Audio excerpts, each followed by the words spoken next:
국정평가가 부정적으로 평가가 되고 있다라고 봐야 될 것 같은데요. 네, 대통령에 대한 딱 고착화된 지지도 30% 초반대 그게 계속 유지가 되고 있는 거고 결국은 중도층을 어떻게 유인하는 그런 네. 정책이나 아니면 정치권의 어떤 상황이 있어야 되는데 그런 면에서 대통령이나 여당이 유리하게 이끌고 있지 못하다.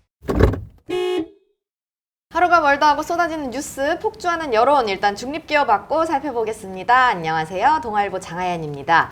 오늘 중립기어는요, 일부 전망자들에서 이성호 동아일보 센터장, 권기범 기자와 함께 들끓는 여론 살펴보겠습니다. 지난 한 주간 화제의 정치권 현안 살펴보고 추후 여론에 영향을 미칠 현안은 무엇인지 전망해보는 시간 갖겠습니다. 저와 함께 여론을 읽고 전망할 두 분 나오셨습니다. 이성호 센터장, 동아일보 권기범 기자님 어서 오세요. 안녕하세요. 네.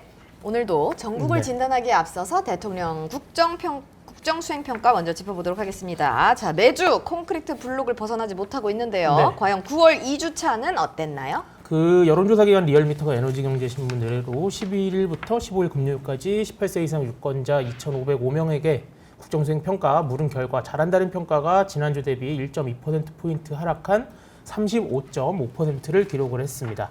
반면에 잘 못한다는 부정평가는 지난주 대비 1.9%포인트 상승한 61.8%로 나타났습니다.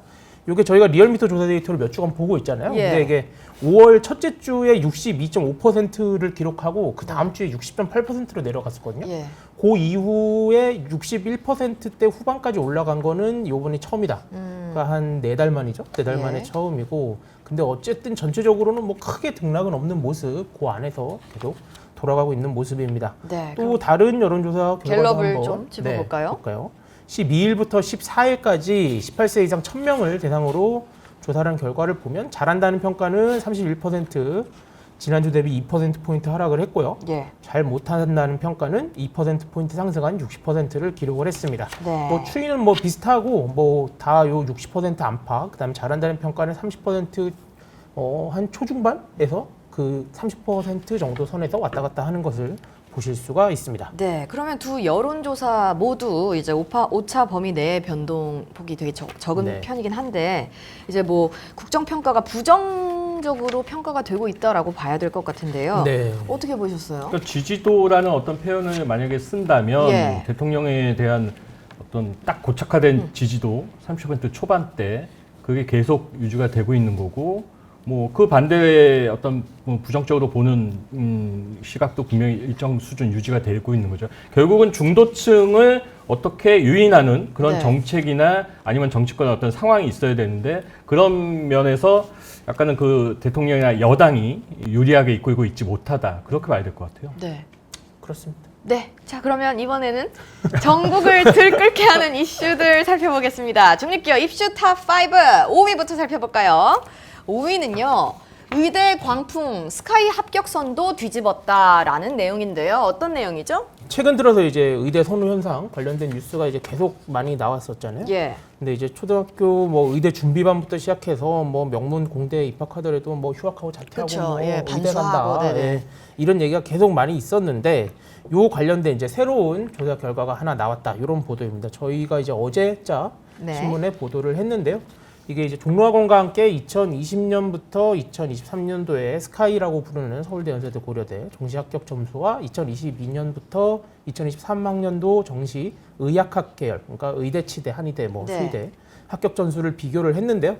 그 결과 2023학년도 서울대 정시 이공계열 합격 점수가 고려대 연세대보다 네. 오히려 낮게 나타나는 뭐 이런 현상이 나타났다고 합니다. 네. 뭐 비슷하긴 한데 그래도 어쨌든 좀 의아한 결과다. 그래서 네. 이걸 어떻게 해석을 해야 될 것이냐 이렇게 네. 했더니 그 서울대 이공계열에 합격할 만했던 최상위권 수험생들이 여기 대신에 네. 의학학 계열을 선택을 하면서 네. 뭐 추가 합격이라든지 뭐 이런 게 이루어지면서 전반적으로 점수가 내려가면서 오히려 전반적으로 그 평균 점수는 그 고려대나 연세대보다 낮아지는 약간 이런 역전 현상이 벌어졌다. 네. 이런 분석을 내놨습니다. 이게 사실 그러면은 서울대도 비껴갈 수 없는 게 의대 열풍이다라고 해석할 수 있는 것 같은데요.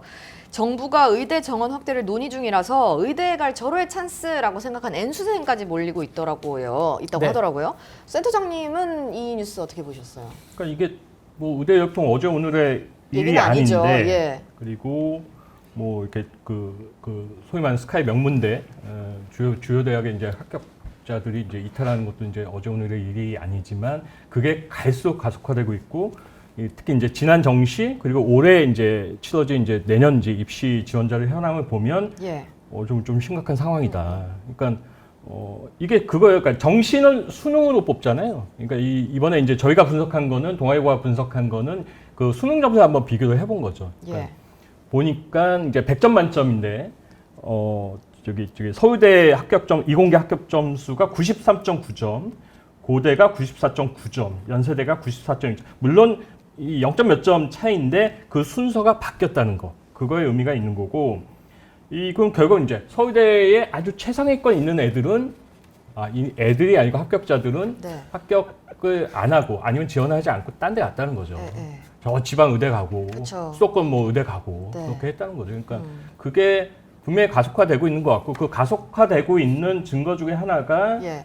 내년 이제 수능 지원자 얼마 전에 이제 접수 마감을 했습니다. 8월 말에 이제 수능 응시할 사람들 고3 현역뿐만 아니라 재수생 그러니까 N수생이죠. 검정고시 출신 다양한 이제 출신이 있는데 분석을 해 보니까 수능 지원자의 35%가 현역이 아니고 N수생이나 검정고시 출신이라는 거죠. 예. 17만 명이나 되는데 이게 수능이 언제 도입된지 아세요?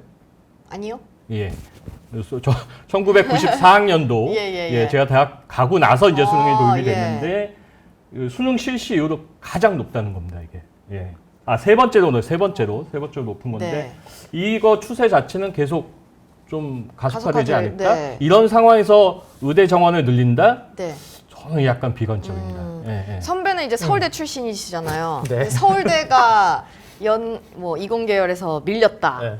어떻게 보시나요? 서울대 출신으로서. 그 예전 보도를 좀 찾아봤어요. 그런데 3월에 이제 SBS에서 보도한 내용을 보면 예. 그 서울대에 입학한 신입생, 그러니까 올해죠. 입학한 신입생 가운데 바로 휴학 신청하는 학생이 225명에 달해서 이게 2019년에서 3배로 늘어났다. 예. 그런데 이게 이공계만 놓고 보면 이게 평균 비중이 6.2%가 입학하자마자 휴학을 했는데 이공계는 7.5%가 더 높네요. 예. 휴학을 했다는 거예요. 그래서 또 5월 달에 실시된 그 설문조사, 학부모를 대상으로 한 설문조사가 하나 있는데 거기를 보면 정체 응답자의 88.2%가 자녀가 이과에 진학하기를 원한다라고 했는데 그 중에 절반에 가까운 49.7% 네. 그러니까 뭐 실제적으로는 한 40% 한 초반쯤 되겠죠? 예. 여기가 의학 계열에 진학하길 바란다. 뭐 이런 얘기를 해서 사실은 이제 문과는 이공계로 가고 이공계는 의대로 가고 약간 예. 이런 흐름이 지금 돼 있는데 그래서 제가 이걸 하고 사실은 뭐 예전에 이거 자기들 커뮤니티에 글 쓴 거 보도하지 마라 막 이래서 하긴 하는데 제가 또 그 서울대 커뮤니티에 또 들어가 봤어요. 네. 스누라이프 네. 들어가 봤는데 뭐 캡처를 안 땄으니까 문제 없겠죠? 예. 근데 이제 내용을 봤더니 그러니까 뭐 그런 내용들이 있습니다. 뭐 몇 년 전부터 나는 봤다 이미 더 낮은 학교에 지원하는 떨어졌는데 것을. 예. 서울대 공대에 붙은 케이스를 봤다거나 뭐 이제 온 사람들이 얘기를 했겠죠. 예. 그리고 뭐 아니면 뭐 이과가 의대 치대 때문에 그 입결에서 구멍이 나는 것 같다 이런 댓글들도 많이 있고, 그러니까 약간 서울대생들은 그냥 왜 그거 원래 있던 이미 약간 네, 자기들은 진행되던 느끼고 현상인데. 있었는데 네. 약간 이런 반응들이었고, 또 약간 비판적인 댓글들은 보면 의대 광풍이 왜 의대 광풍이냐, 이거는 우리가 합리적인 선택을 한 거다 수험생들이. 왜냐하면 그쵸. 그게 저도 이게 뭔 얘기인가 처음에는 해서 궁금해서 좀 자세히 봤더니 예. 이게 지금 이공계로 지나고 이제 이공계 막 많이 간다 이런 얘기했을 때 사실은 이공계 가서 잘 되면 해외에 이제 유수 IT 기업에 가서 취업을 하거나 이런 흐름이 나오는 일부를 제외하면 자기들은 이제 국내 IT 기업에 취업을 해야 되는데 네. 그것이 그닥 자기들이 생각하기엔 어떤 잭팟으로 보이지 않는다라는 거예요. 그래서 예.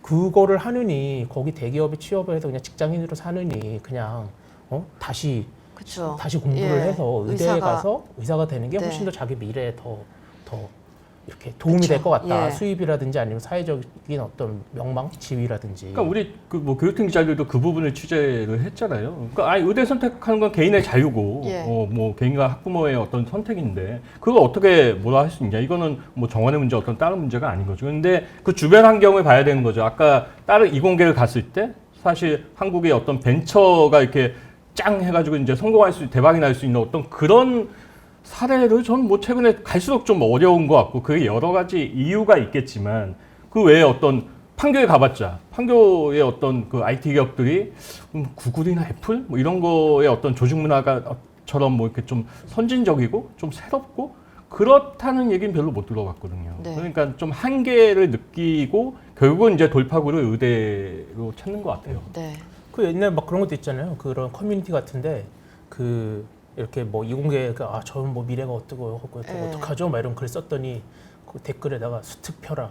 헛소리 하지 말고 수특 펴라. 그러니까 이 얘기는 뭐냐면 의대 그러니까 반수를 하든지 해서 의대 가라 이거잖아요. 지금 뭐 쓸데없는 고민하지 그렇죠. 말고. 예. 요런 거 뭐 예를 들면 뭐 댓글에도 보면 뭐 삼전 아니면 하이닉스지 뭐 이런 얘기 하시는데 네. 뭐 거기 그만두고 네. 공부해라 뭐 이런 그렇죠. 식의 약간 예. 좀 자조적인 댓글이 달리는 걸 보면 확실히 이공계도 조금 뭐 그런 현상들이 계속 지속되고 있지 않나. 실제로 의대에 간 건 아니지만 삼전이나 하이닉스도 보면 작년, 재작년 그리고 최근까지도 약간 신입 사람들이 퇴직하는 거에 대해서 내부적으로 상당히 고민하거든요. 예. 대책 세우고 뭐 그런 게 있기 때문에 그런 걸 보면은 우리의 어떤 기존의 어떤 대기업, IT 쪽 아니면 IT 기업들도 뭔가 이 학생들, 이 청년들의 어떤 그 니즈를 100% 지금 충족하지 못하고 있는 그런 부분이 있는 거죠. 네. 그러니까 지금은 당장 이탈하는 그 이공계열 합격자나 학생들이 뭐 화학공학과 뭐 이런 어떤 전자공학과 이런 건데 예. 지금 가장 각광받는 AI나 반도체학과 학생들도 언젠가는 이제 뭐 좀 있으면 이탈하는 거 아니야? 이런 걱정이 좀 되는 거죠. 네. 자, 그러면은 다음 이슈로 넘어가 보도록 네. 하겠습니다. 네 번째 이슈 탑4 도보 순찰 강화 실효성은 이라는 겁니다. 지금 굉장히 뭐 묻지마 범죄라던가 흉흉해요. 그래서 맞습니다. 도보 순찰을 강화한다는 건데 이게 실효성이 있는지에 대한 의견이 분분합니다. 네, 그 경찰이 이제 대응책을 내놓은 건데 도보 순찰 강화하겠다. 그러니까 쉽게 말하면 지금까지 차량에 저희가 흔히 보는 건 차량에 타서 이제 순찰하는 거잖아요. 예. 그거 말고 직접 바깥을 돌면서 범죄 예방 활동을 벌이겠다 이런 얘기인데요. 그래서 저희가 이제 흔히 보는 지구대 앞 파출소에서 근무하는 경찰들이 직접 바깥을 돌면서 순찰을 하고 있다고 합니다. 근데 이제 뭐 이게 좋은 것 같은데 이게 지적이 뭐냐 그러면 네. 그 도보 순찰 강화가 과연 묻지마 범죄 대응책으로서 실효성이 있냐, 그쵸. 실효성이 있냐 예. 이런 지적이 있고요. 그 다음에 우범 지역 거점에다 이제 순찰차를 세워놓고 차량 주변을 걸어서 순찰하는 방식이 과연 효율적이냐, 네. 뭐 이런 이제 문제의 의식도 좀 있습니다. 그래서 뭐 예를 들면 112 신고가 접수가 되면 바로 이제 인근에 있는 순찰차가 그 출동을 해서 초동 조치를 해야 되는데 이런 대처가 좀 늦어지지 않겠느냐, 네. 뭐 이런 지적도 있습니다. 그래서 사실 네. 네. 그 우리나라 하면은 치안 강국이라는 얘기를 굉장히 많이 하잖아요. 근데 요즘에 보면은 약간 치안 강국이라고 해도 되나 싶은 그런 일들이 많은데 지난번에 최승돈 사건 벌어졌을 때 이제 이수정 교수님하고 저희 맞아요. 한번 나오셨잖아요. 예. 근데 그때 뭐 저도 말씀을 드렸지만 저는 도보 순찰 해야 되는데 강력하게 찬성을 하는 편이고 그때도 그 말씀을 드렸어요. 그러니까 이 제복을 입은 경찰이 시야에 자꾸 나와야 됩니다. 예, 그래야지 범죄자들의 어떤 범죄 충동을 좀 제어할 수 있어요. CCTV 당연히 확대해야죠. CCTV 확대해야 되는데 네. 그거는 CCTV는 사실 사후 예방, 사후 수사에 어떤 도움이 되는 그런 경우가 좀 있어요. 이 제복을 입은 경찰이 눈앞에서 왔다 갔다 하는 모습이 좀 가급적 자주 많이 보여야지 범죄자들의 어떤 실질적인 예방 효과에는 도움이 될 거예요. 문제는 인력이죠. 그렇죠. 그러니까 경찰이 어제 발표를 했는데 예. 내근직을 조금 지금 내근 인력이 많으니까 내근 인력을 좀 현장으로 돌려서 한 2,900명 정도 순찰 이런 그 파트에 좀 투입을 하겠다고 하네요. 보니까 그 부분이 물론 그 담당하는 경찰들은 피곤하죠. 도보로 하고 뭐 여러 가지 또 약간 도보로 하다 보면 신속한 대응이 좀 어려워지니까 그런 부분이 있기 때문에 그런 부분에 어떤 문제점을 좀 보완을 하는 해 가면서라도 도보 순찰 부분은 좀 확대해야 되지 않을까? 예, 그게 맞는 것 같습니다. 네. 네, 더 하실 말씀 있으실까요? 그 제가 또 약간 재미없는 얘기 해도 되나요? 네. 이게 내가 경찰 청을 출입해서 그런지 약간 이런 거 하면 논문을 좀 찾아보는 예. 그게 있는데 그러니까 옛날에 나온 그런 연구 결과들을 한번 찾아봤어요. 이게 예전에 그 이용혁 교수가 저희 한번 출연해서 얘기해 주셨던 거랑 비슷한 건데 도보 순찰 관련해서 이제 이슈가 미국에서 70년대 후반에 한참 있었습니다. 요때 이제 그 도보 뭐 저도 정확히 모르는데 미국에서도 아마 막 강력 범죄가 막 벌어지고 연쇄살인 뭐 이런 거 이제 일어나고 그러니까 도보 순찰이 과연 해야 되냐 말아야 되냐 효과가 있냐 뭐 이런 거 연구를 했어요. 그래서 네. 유명한 연구가 한 3개 정도 있는데 네. 벌써 효과가 재미없는 거 있나요? 아니겠죠? 예, 연구를 효과가 있나요? 그러니까 네. 그렇죠. 효과가 있다라는 결론에 도달을 했어요. 어. 이게 3개 정도 있었는데 캔자스, 뭐 뉴욕, 네. 뉴욕 아니고 뉴어크라 그래. 뉴어크. 뉴어크. 그다음에 플린트시. 뭐라 그러죠? 뉴어크. NEWARK. 모르겠어요. 유학 아닌가요? 뉴아크, 네. 뉴아크인 것 같아요. 네. 예. 여기 아무튼 요 3가지 도시에서 순찰 실험을 했어요. 도보 예. 순찰을 해서 여러 가지 뭐 예를 들면 어. 뭐 이렇게 스팟 종류별로 나눠서도 해보고 도보 순찰, 뭐 차량 순찰도 해보고 뭐 이렇게 했는데 여기서 나온 결론은 뭐냐면 범죄율 감소에 직접적인 영향은 미치지 않을 수 있으나 시민들의 약간 안정감을 증가시키고 예. 그 다음에 약간 반달리즘이라 그러죠. 막 이렇게 약간 뭐 이렇게 확 부수고 도망가고 이런 거에 효과적이다. 이런 결과들이 나와서 이게 이제 그때부터 경찰의 약간 순찰 전략 중에 하나로 등장을 한 거예요. 그래서 그 아마 고 연장선 상에서 도보 순찰에 대한 이야기가 계속 나오는 것 같고 실제로 그 센터장이 설명하셨던 것처럼 주민들의 안정감이나 이런 거를 예. 높여주는 효과는 확실히 있다. 있는 것 같아요. 예. 근데 그 제 개인적인 생각에는 지금 근데 보면은 이게 이제 사이버 예고 범죄 같은 것도 많고 그 다음에 지금 그 최근에 권고됐던 그 피해자들도 보면 인터넷에서 뭔가 이런 활동들을 예. 하는 경우가 많았잖아요. 그래서 물론 이게 뭐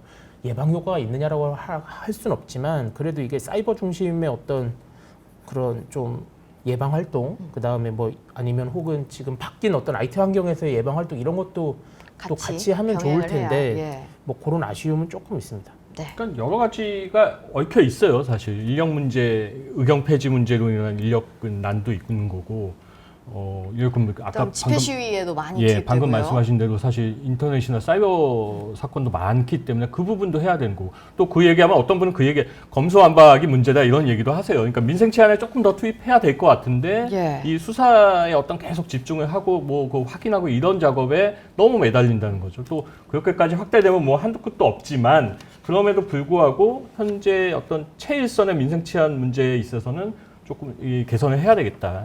그건 분명한 것 같습니다. 네. 자, 그러면은 이제 수요를 잘 파악을 해서 적절한 대책을 내놓길 바라고요. 세 번째 이슈 살펴보겠습니다. 탑3 윤 대통령 북한 경고.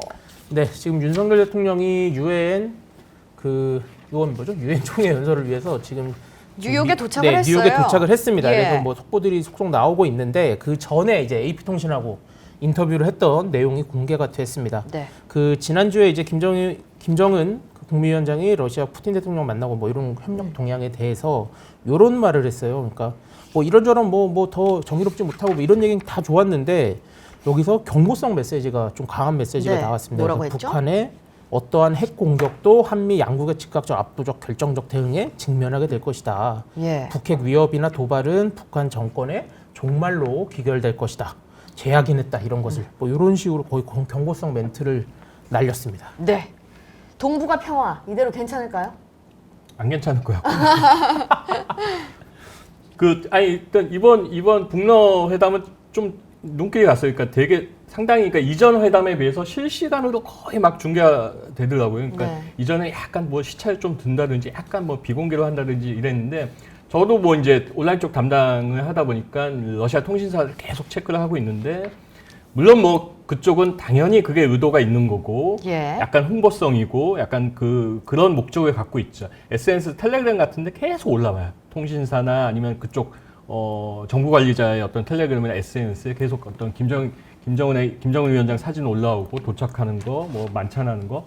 어찌됐든 이번에 보면은 뭐 푸틴이 늘 알잖아요. 우리 지각대장. 네. 네, 지각대장인데 뭐 30분 1시간 그렇죠. 뭐 아예 취소하는 경우도 있고 뭐 그런데 이번에 뭐 30분인가 빨리 가서 맞아요. 김정은 위원장 환대하고 예.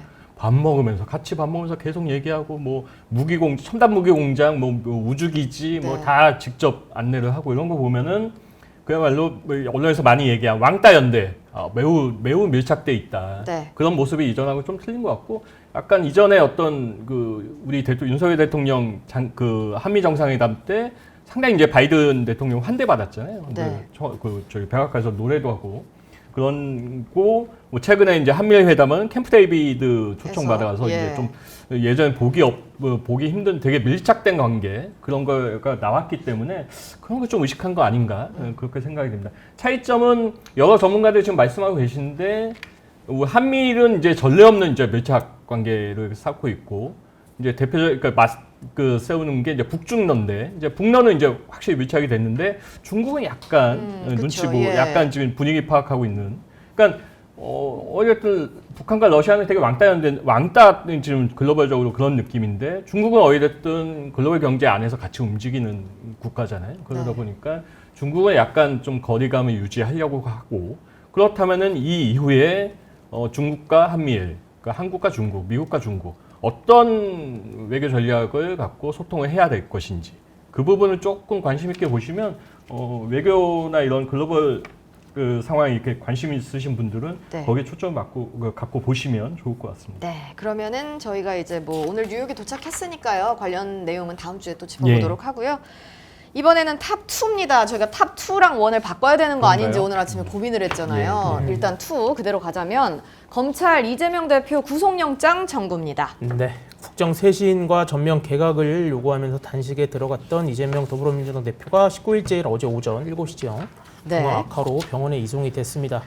그 같은 날 검찰이 이재명 대표에 대한 구속영장 청구를 했는데요. 예. 혐의는 뭐 백현동 개발 특혜 의혹, 쌍방울 대북 송금 의혹, 그리고 검사 사칭, 공직선거법 위반 사건 위증 교사 의혹 이렇게 세 가지고요.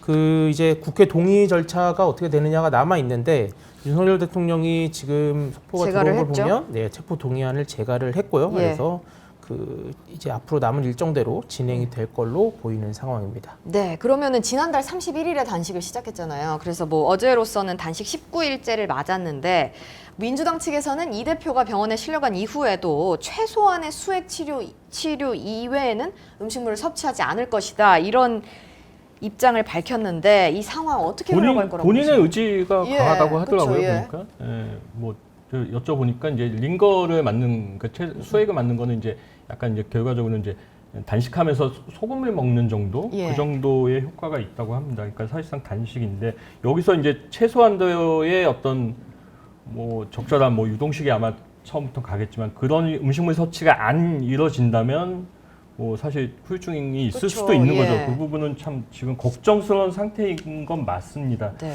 다만 지금 이게 애초부터 시작된 단식 자체가 명분이 좀 없다는 지적이 사실 많잖아요. 맞아요. 이 구체적인 목표가 사실 없이 좀 두루뭉실해. 이거는 뭐 민주당 의원분들도 말씀을 하시는 겁니다. 그러니까 너무 이제 포괄적인 어떤 목표, 이유를 내걸고 단식을 하다 보니까 어떤 접점을 찾기 어려웠고 그러다 보니까 좀 길어졌고 네. 그 과정에서 이제 서로 감정이 상한 거고 저쪽에서 뭐 비아냥 거리고 그쵸. 방탄단식이라 이렇게 할 수밖에 네. 없는 거고 실제로 그런 시각도 분명히 있는 거고 그러다 보니까 중간에 어떤 접점이 없는 상태에서 지금까지 왔거든요. 지금 이 시점에서 어떻게 풀어야 될까? 사실 좀 답이 안 나오는 상황입니다. 이 이후에도 어제 이제 그 병원에 이송됐다는 게 7시쯤 아마 기자들한테 전파가 됐어요. 저도 그때 문자를 받았는데 그 이후에 9시쯤에 이제 검찰이 영장을 청구했습니다. 네. 그러니까 그런 거 보면은 검찰은 예정대로 한 거예요, 예, 그냥. 이 병원에 이송됐고 이거는 신경 쓰지 않은 거예요. 그러니까 그거는 이제 한동훈 장관의 말로 그대로 드러나는 거죠. 사실. 네.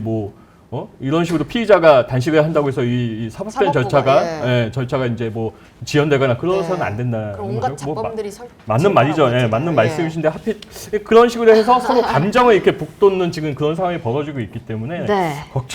걱정이 됩니다, 사실. 예. 이번 주 한 주는 사실 이슈가. 이재명 대표에 대한 어떤 단식 중단 여부, 구속영장 청구에 대한 어떤 국회의 어떤 행동, 그 이후에 양당의 어떤 움직임, 이게 모든 걸 잡아먹을 것 같아요. 맞아요. 그럼 저희 대망의 이슈 탑 1 살펴볼까요? 문정부 통계 조작 의혹입니다. 네. 어떤 내용이죠? 지난주 금요일에 이제 감사원이 발표를 했습니다. 이제 주말 내내 그리고 어제 정도까지 굉장히 시끄러웠었는데 네. 감사원에서 이제 문재인 정부 통계 조작 의혹 감사 결과를 발표를 했습니다. 그래서 부동산 가격, 소득 분배, 뭐 이런 소득 주도 성장 뭐 소주성. 이런 것들이 약간 조작된 정황이 있다. 이렇게 하면서 그 청와대 핵심 참모들은 물론이고 문재인 네. 전 대통령까지 직접 타격을 입을 수도 있다. 네. 이런 전망이 나오고 있습니다. 이 논란에 대해서 이제 대통령실이 기업으로 치자면 주식회사 문재인 정권이 주주인 국민은 물론이고 거래 상대방인 해외 투자자와 해외 시장을 기망한 것이라고 강경한 네. 입장을 내놨잖아요. 네. 근데 또 민주당에서는 물타기용 정치 감사라는 건데 이 통계 조작이라는 그 워딩 자체만 놓고 봤을 때 굉장히 진지한 이슈잖아요. 굉장히 네. 저는 있을 수 없다 생각하는데 그렇습니다. 이제 또 제가 다른 이제 뭐 다른 일간지를 살펴보니까 이 네. 이슈에 대해서 통계 작성에는 수많은 사람이 관여를 하는데 네. 과연 이렇게 의도적 계획적 조작이 가능할까? 현실성이 떨어진다라는 반박하는 목소리도 있더라고요. 이 논란 어떻게 해석해야 될까요? 감사원 감사 결과가 일단 뭐 사실 뭐 규명이 돼야 되겠죠. 그 부분 좀 봐야 되겠지만 예. 사실 그 당시에 어떤 소주성 그리고 부동산 그 가격 관련해서 통계에 대한 어떤 신뢰성에 대한 의문은 계속 제기됐었어요. 그쵸, 예. 당시에도 그 부분이 사실 어떤 일정 부분 좀 드러난 게 아닌가 그렇게 생각이 되고요. 이 부분 이제 수사를 좀 규명을 해야 되겠지만은 뭐 어제 저는 개인적으로는 대통령실의 판단이 네. 그러니까 발표 표현이 과하지 않다고 생각을 해요. 왜냐하면은 그만큼 이제 어떤 그 현대사회에서 정책 수립을 하거나 뭐 기업도 마찬가지고요. 특히 정부 정책을 그렇죠. 수립했고 추진할 때 이 통계의 중요성은 뭐 두말할 나위 없이 예. 중요하기 때문에 그런데 그 숫자를 조작을 했다라는 것은 만약 그게 사실로 드러난다면 어떤 조치가 있어야 될 것 같습니다. 네.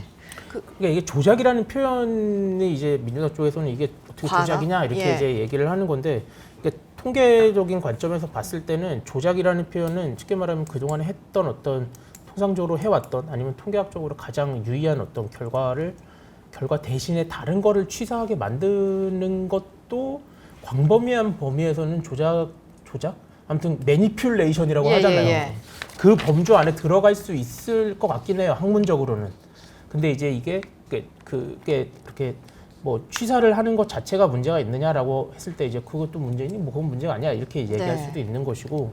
근데 이제 어쨌든 그런 대화가 자꾸 이제 그 실무자와 그다음에 청와대나 국토교통부 관계자들한테서 왔다 갔다 한 것은 맞으니. 네, 카톡이랑 뭐 문자 뭐 메시지로 그렇죠. 확인을 했다고 예. 하더라고요. 근데 뭐 그런 것들은 있으니 차후에 이제 수사를 통해서 어느 정도 규명이 될 것이고 그래서 실제로 이게 그 담당자들이 그렇게 다른 결과를 취사하게 만드는데 어떤 직접적인 영향을 미쳤느냐? 예. 네, 그게 이제 이게 그리고 학문적으로나 아니면은 어떤 그 동안의 관례로 봤을 때 정말로 이게 뭔가 너무나 다른 결정을 내리게 만든 것이냐? 뭐 요게 아마 이제 좀 사법적인 이슈에서는 초점이 되지 않을까 네. 싶습니다. 근데 실제로 이제 뭐 작성 중인 통계를 공표하기 전에 이제 다른 기관에 제공을 한다면 통계법 위반이라고 하더라고요. 그 부분도 이제 같이 살펴볼 것 같고요. 이제 22명에 대한 검찰 수사를 감사원이 요청을 요청을 한 했죠. 예. 네. 상태인데 과연 윗선까지 이어질지 그것도 뭐 관전 포인트라고 하시던데요. 그렇죠. 뭐 예를 들면 가장 유명한 멘트가 그런 거잖아요. 지금 보도된 것 중 이대로 가면 저희 라인 다 죽습니다. 네네네. 한 주만 더 마이너스로 예. 부탁드리면 안 될까요? 근데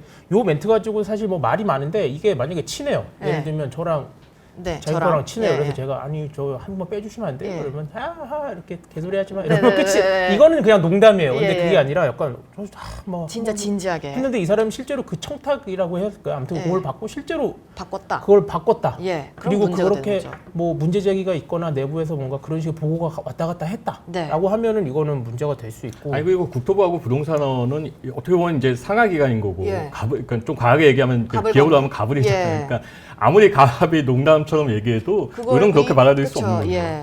자, 그러면은 어떤 이슈가 다음 주까지 이제 영향을 미칠 거라 전망하시나요? 저는 뭐 이번 주는 뭐 다들 아시겠지만 이재명 대표 구속영- 구속영장 청구 관련해서 네. 이제 국회 양당 움직임 그거 보시죠. 뭐 그게 뭐 모든 이슈 다 그거 하지 않을까 하고요. 저는 개인적으로 오늘 뉴스 5에 다 들어가진 못했지만 예. 오늘 주요한 뉴스 중에 하나는 그 올해 세수가 59조가 펑크가 난다고 합니다. 그러니까 한 올해 그러니까 들어올 그 세금 수입이 네. 한 400조 생각을 했는데 예. 지금 한 340조밖에 안 될 것 같다고 지금 어제 기재부가 밝혔어요. 네. 그만큼 어렵다는 거죠. 지금 네.